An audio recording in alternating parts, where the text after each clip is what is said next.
আসসালামু আলাইকুম রহমতুল্লাহ। সুপ্রিয় শিক্ষার্থী বন্ধুরা, আলফা এডু পয়েন্ট চ্যানেলে তোমাদের স্বাগত জানাচ্ছি। কেমন আছো তোমরা? ভালো নিশ্চয়ই। আলহামদুলিল্লাহ, আমিও ভালো আছি। আজ আমি তোমাদের সপ্তম শ্রেণীর গণিত বিষয়ের তোমাদের মূল বইয়ের যে চতুর্থ অধ্যায়ের যে অনুশীলনী 4 ছিল, এই 4.1 আমরা করেছি এবং 4.1-এর পরে 4.2-এর যে ভাগ, এই ভাগগুলো আজকে করব। তো এর পূর্বের ভিডিওতে আমি তোমাদের যে 4.2-এর যে কাজ শিরোনামের যে অঙ্কগুলো ছিল সেই অঙ্কগুলো করে দেখিয়েছিলাম। আশা করি তোমরা সেই ভিডিওটি দেখেছো এবং বুঝতে পেরেছো। আর যারা নতুন তারা আমার চ্যানেল থেকে পূর্বের ভিডিওগুলো দেখে আসতে পারো, তাহলে তোমাদের জন্য বুঝতে সুবিধা হবে। আর নিয়মিত ভিডিও পেতে আমার চ্যানেলটি সাবস্ক্রাইব করে বেল আইকনটি অন রাখতে পারো, তাহলে যখনই আমি নতুন কোনো ভিডিও আপলোড দিব তখন তুমি এর নোটিফিকেশন পেয়ে যাবে। আর যারা অলরেডি সাবস্ক্রাইব করেছো তাদেরকে অসংখ্য ধন্যবাদ। তো প্রিয় শিক্ষার্থী বন্ধুরা, আজকে আমরা 4.2 শুরু করব। 4.2-এর প্রথমেই দেখো লেখা আছে যে প্রথম রাশিকে দ্বিতীয় রাশি দ্বারা ভাগ করো। তো 1 নাম্বারটা যদি আমরা প্রথমে দেখি, দেখো এখানে 1 নাম্বারটা আছে 45a⁴ 9a²। 1 নাম্বারে আছে 45a⁴, এটাকে ভাগ করতে হবে 9a² দ্বারা ভাগ করতে হবে। তোমরা এ পর্যন্ত যে ভাগ শিখেছো, বীজগণিত ছাড়া পাটিগণিতের যে ভাগগুলো শিখেছো, সেই পাটিগণিতের যেভাবে ভাগ শিখেছো সেভাবেই কিন্তু এই ভাগগুলো করতে পারো। তো তোমাদের মূল বইয়ে যেভাবে করে দেয়া আছে সেভাবে আমি করে দেখাবো। তো আমরা আগে যেভাবে ভাগ করেছি সেভাবে আগে একটু দেখাই। আমি দুইভাবে দেখাবো, তোমরা পছন্দ মতো তোমাদের যেটা সুবিধা হবে তোমরা সেটা করবে।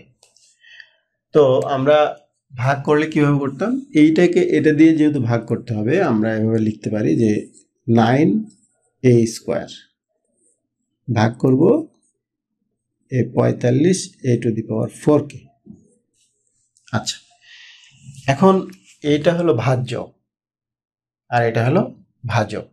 এখন এইখানে যেটা পাবো এটা ভাগফল, নিচে যেটা পাবো এটা ভাগশেষ, তোমরা এটা জানো। তো এখন প্রথমে কি কাজ করতে হবে, আমরা যখন গুণ করেছিলাম তখন আমরা প্রথমে সংখ্যাটাকে গুণ করেছিলাম, চিহ্ন গুণ করেছিলাম অবশ্যই, চিহ্নর পরে সংখ্যা, তারপরে যে অক্ষর প্রতীকগুলো ছিল সেগুলো আমরা গুণ করেছিলাম। তো এখন এখানে আগে সংখ্যাটাকে চিন্তা করব, ভাগ করার ক্ষেত্রেও একই, এবং চিহ্নর ক্ষেত্রে যেহেতু দুইটাই প্লাস ছিল তাহলে আমাদের দুইটাই প্লাস প্লাসে প্লাসই হবে, তাহলে আমাদের ওই চিন্তাটা আর এখন করতে হচ্ছে না, চিহ্ন এখানে কি দিব।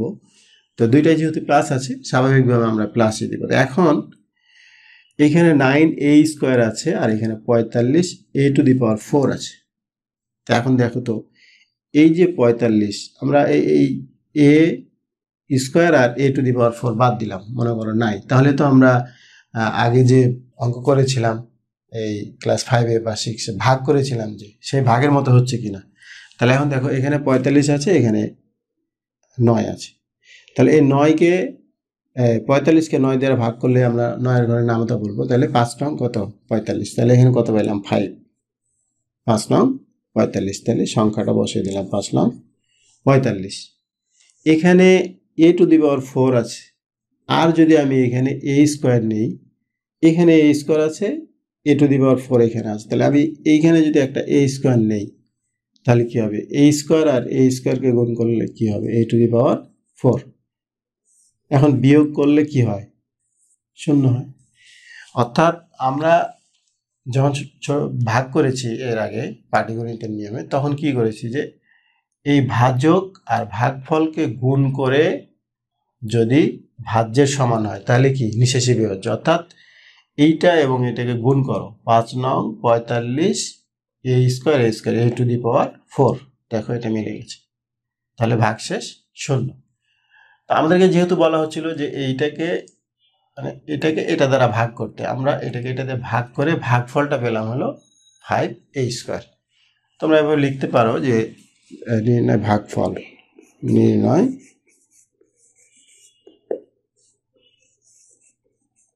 ভাগফল 5a², এভাবে লিখতে পারো। তো এটা গেল প্রথম যে নিয়ম, সেটা। আমরা দ্বিতীয় আরেকটা নিয়ম করব, যেটা তোমাদের মূল বইয়ে দেখানো হয়েছে, সেই নিয়মটা আমরা করব। তো মূল বইয়ে যেভাবে দেখানো হয়েছে আমি সেই নিয়মেই করে দেখানোর চেষ্টা করব। আর এইভাবে যদি তোমরা কেউ করো তাও করতে পারো, এভাবেও কিন্তু অঙ্কটা হবে। তো আমি দুইভাবে দেখাচ্ছি না, এইভাবে করে দেখালাম। এখন এইভাবে তোমরা 1 থেকে 6 পর্যন্ত করতে পারবে। তোমাদের মূল বইয়ে যে পদ্ধতিটা দেখানো হয়েছে সেই পদ্ধতিতে যদি আমরা 1 নাম্বার করতে যাই, তাহলে 45a⁴ নিচে আমরা দিব হলো 9a²। এটাও আবার দুইভাবে করা যায়। কিরকম দুইভাবে? যে আমরা যদি নিচে যা আছে সেটার সাথে আমরা মিলিয়ে যদি লিখি, যেমন ধরো এখানে যদি আমরা লিখি যে 5, আর এখানে যদি লিখি 9a², তাহলে দেখো তো এখানে 5 নং 45a² হলো। আর কি বাকি থাকলো? এখানে আর বাকি থাকলো a⁴ ছিল, এখানে a² আমি একটা লিখেছি, তাহলে আর একটা কি থাকলো? a²। উপরের যেটুকু লিখলাম আমি গুণ করে কিন্তু লিখলাম। এখন বলতে পারো যে আমরা কেন এই যে এইভাবে লিখলাম 9a²? তোমরা জানো উপরেরটার নাম লব, নিচেরটার নাম হর। তো হরে যেটা থাকবে, অর্থাৎ এই যে নিচে যেটা আছে নিচেরটার সাথে মিলিয়ে লিখবা। নিচেরটার সাথে মিলিয়ে লেখার উদ্দেশ্যটা কি? আমরা উপরে নিচে কেটে দিব, তাহলে হয়ে যাবে। তো এখন যদি আমরা নিচে এটা লিখি যে 9a², তাহলে দেখো তো এখানে এইটা আর এটা কেটে যায়, তাহলে থাকে কি? 5a²। 5a², এটা হলো মানে আরেকটা পদ্ধতি।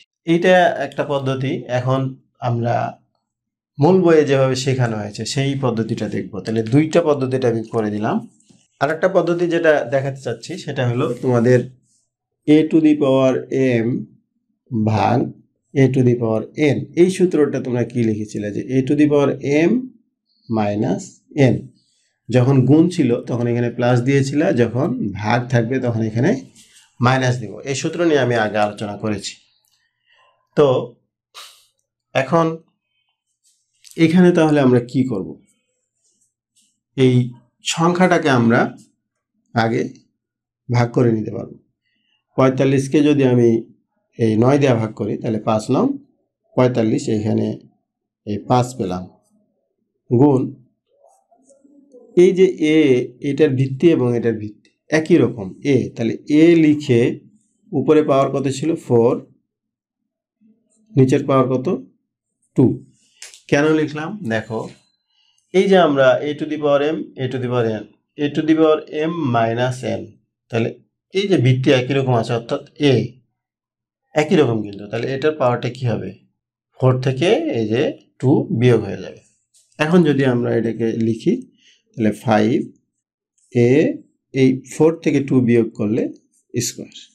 আমি 3টা নিয়মে তোমাদের করালাম, কিন্তু তোমাদের মূল বইয়ে কিন্তু এই নিয়মটা করে দেখানো আছে। তা আমি যেহেতু মূল বইয়ে এই নিয়মটা করে দেখানো আছে, আমি এই নিয়মেই বাকিগুলো করতেছি। আর তোমরা যে 3টা নিয়মে দেখালাম, তোমরা 3টা নিয়মের যে কোনো একটা নিয়মে অঙ্কগুলো করতে পারবে। তো তাহলে আমরা এরপরে দেখব 2 নাম্বার। তাহলে 2 নাম্বারে কি আছে দেখো, 2 নাম্বারে আছে -24a⁵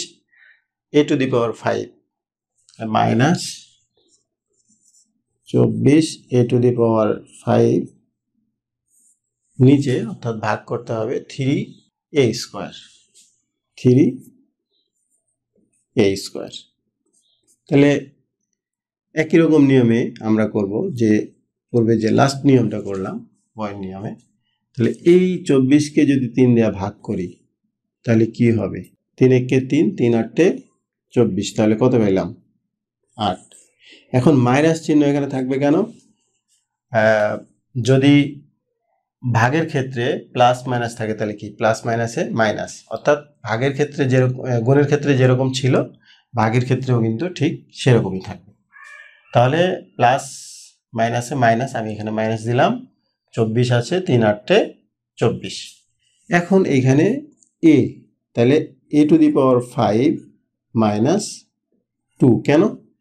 দুইটা ভিত্তি একই রকম, এই 5 থেকে 2 বিয়োগ, অর্থাৎ এই সূত্রটা একটু খেয়াল রাখবে, a to the power m ভাগ a to the power n সমান আমরা লিখি a to the power m minus n। এই সূত্রটা একটু মনে রাখবে। তো এখন তাহলে কি পাচ্ছি আমরা? -8, আর a টু দি পাওয়ার 5 থেকে যদি 2 বিয়োগ করি, মানে 5 থেকে 2 বিয়োগ করলে a কিউব, অর্থাৎ 8a কিউব। এটা হলো 2 নং অঙ্কের। এরপরে দেখবো আমরা 3 নাম্বার। 3 নাম্বারে কি আছে দেখো, 3 নাম্বারে আছে 30a to the power 4 x cube. 30a to the power 4 x cube, আর ভাগ করতে হবে -6a square x, -6a square x। তাহলে আমি এই 30কে 6 দিয়ে ভাগ করলে কি, 6 কে 6, 5 6 30, তাহলে এখানে পাইলাম 5 গুণ এই যে a টু দি পাওয়ার 4 আর a স্কোয়ার, তাহলে আমি এখানে কি দিব, a to the power 4 minus 2, অর্থাৎ 4 থেকে 2 বিয়োগ করব। এরপরে এখানে কি আছে, এখানে x, এখানে x কিউব, তাহলে x 3 অর্থাৎ কিউব বিয়োগ 1, মানে কি এখানে x এর পাওয়ার কি ছিল 1, এই জন্য এটা লিখলাম। তাহলে আরেকটা জিনিস এখানে দেখো, যেহেতু প্লাস আর মাইনাস ছিল, প্লাস মাইনাসে সামনে কিন্তু একটা মাইনাস থাকবে, তাহলে দিলাম এখানে -5a, 4 থেকে 2 বিয়োগ করলে a স্কোয়ার, x কিউব থেকে অর্থাৎ 3 থেকে 1 বিয়োগ করলে x স্কোয়ার। এটা হলো 3 নং অঙ্কের উত্তর। এরপরে দেখব 4 নাম্বার। 4 নাম্বারে আছে 28 মাইনাস আছে সামনে, আর ভাগ করতে হবে 4x y square z, 4x y square z, এটা দিয়ে ভাগ করতে। তাহলে সংখ্যাটা আগে ভাগ করব, আর যেহেতু প্লাস মাইনাস আছে তাহলে প্লাস মাইনাসে মাইনাস, 4 কে 4, 4 7 28, তাহলে পেলাম 7 গুণ x টু দি পাওয়ার 4 আর এখানে x, তাহলে x two the power 4 minus 1 গুণ y কিউব মানে 3 মাইনাস 2 গুণ z স্কোয়ার অর্থাৎ 2 মাইনাস 1।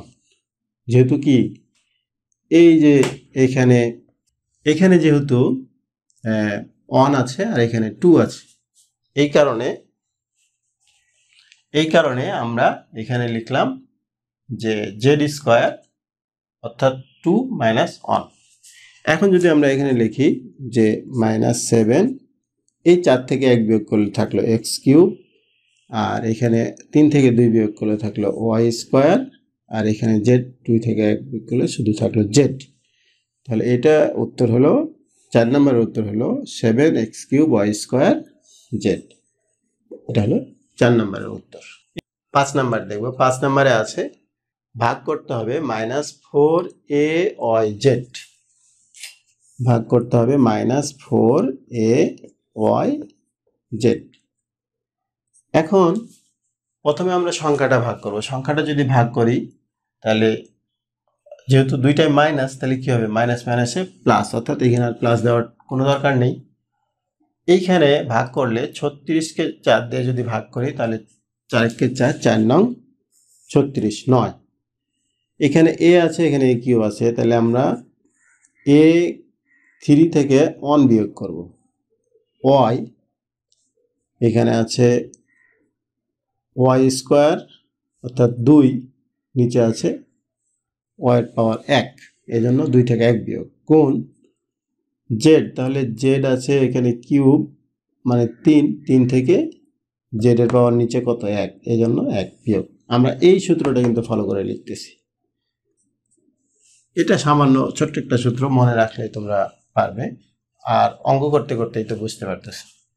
এখন এখানে থাকলো 9, আর এখানে 3 থেকে 1 বিয়োগ করলে a স্কোয়ার থাকলো, এখানে 2 থেকে 1 বিয়োগ করলে ওয়াই থাকলো, আর এখানে জেড 3 থেকে 1 বিয়োগ করলে জেড স্কোয়ার অর্থাৎ 2 থাকলো। তাহলে আমরা 5 নম্বরের উত্তর পেলাম 9y স্কোয়ার। 5 নম্বরের উত্তর আমরা পেলাম 9a square Y Z square. এরপরে দেখো 6 নম্বরে আছে ভাগ করতে হবে কি দিয়ে, -2xyz। তাহলে -2xyz। প্রথমে কি করব আমরা, চিহ্ন। তাহলে চিহ্ন ভাগ করলে মাইনাস মাইনাসে প্লাস, তাহলে এখানে আর প্লাস দেওয়ার দরকার নেই। 22কে 2 দিয়ে ভাগ করলে কি 11, 11 দুগুণে 22, গুণ এখানে x কিউব ছিল নিচে x, তাহলে 3 থেকে 1 বিয়োগ, গুণ y নিচে একটা আছে উপরে 2টা, তাহলে y 2 বিয়োগ 1, জেড উপরেও আছে একটা, নিচেও একটা জেড আছে, তাহলে এখানে দিব জেড 1 মাইনাস 1। কেন? এটার পাওয়ারও 1, এটার পাওয়ার 1। এই সূত্রটা ফলো করছি আমরা। তাহলে 11, এখানে এক্স স্কোয়ার অর্থাৎ 3 থেকে 1 বিয়োগ করলে এক্স স্কোয়ার থাকলো, আর এখানে ওয়াই 2 থেকে 1 বিয়োগ করলে একটা ওয়াই থাকলো। এইখানে হলো জেড থেকে এই 1 থেকে 1 বিয়োগ মানে জেডের উপরে 0, অর্থাৎ এরকম আছে যে জেড 0। তোমরা একটা অনুসিদ্ধান্ত দেখেছিলে এর পূর্বে যে a টু দি পাওয়ার 0 সমান হলো 1। এটা আমি তোমাদের পূর্বের ভিডিওতে প্রমাণ করে দেখিয়েছিলাম। তো এরকম যখন থাকবে a টু দি পাওয়ার 0 সমান 1, তখন আমরা এরকম যেহেতু পাচ্ছি এটা, তখন আমরা এটা এভাবে লিখব না, সরাসরি আমরা এভাবে রেখে দেব, অর্থাৎ এইটা 1 হয়ে গেল। 1 হয়ে গেলে যদি এটার সাথে আমি 1 গুণ করি তাহলে কিন্তু কি হয়, এটাও দেখানোর দরকার নাই, এই যে গুণ করে দেখাচ্ছি এটাও গুণ করে দেখানোর দরকার নাই, এটুক লিখে দিলেই হয়ে যাবে। তো আলটিমেটলি যদি আমরা গুণ করি এখন, তাহলে কি হবে 11x স্কোয়ার ওয়াই। এটা হলো 6 নং অঙ্কের উত্তর। তো প্রিয় শিক্ষার্থী বন্ধুরা, আমি আজকে 1 থেকে 6 পর্যন্ত তোমাদের যে অনুশীলনী 4.2 ছিল, 4.2 এর 1 থেকে 6 পর্যন্ত অঙ্কগুলো করে দেখানোর চেষ্টা করেছি। আশা করি তোমরা বুঝতে পেরেছো। যদি ভিডিওটি ভালো লাগে তাহলে লাইক, কমেন্ট ও বন্ধুদের মাঝে শেয়ার করতে পারো, যেন তোমার মতো অন্যরা উপকৃত হতে পারে। আজ এ পর্যন্তই, কথা হবে পরবর্তী ভিডিওতে। সেই পর্যন্ত মহান আল্লাহ তাআলা আমাদের সকলকে ভালো রাখুন। আল্লাহ হাফেজ। আসসালামু আলাইকুম ওয়া রাহমাতুল্লাহ।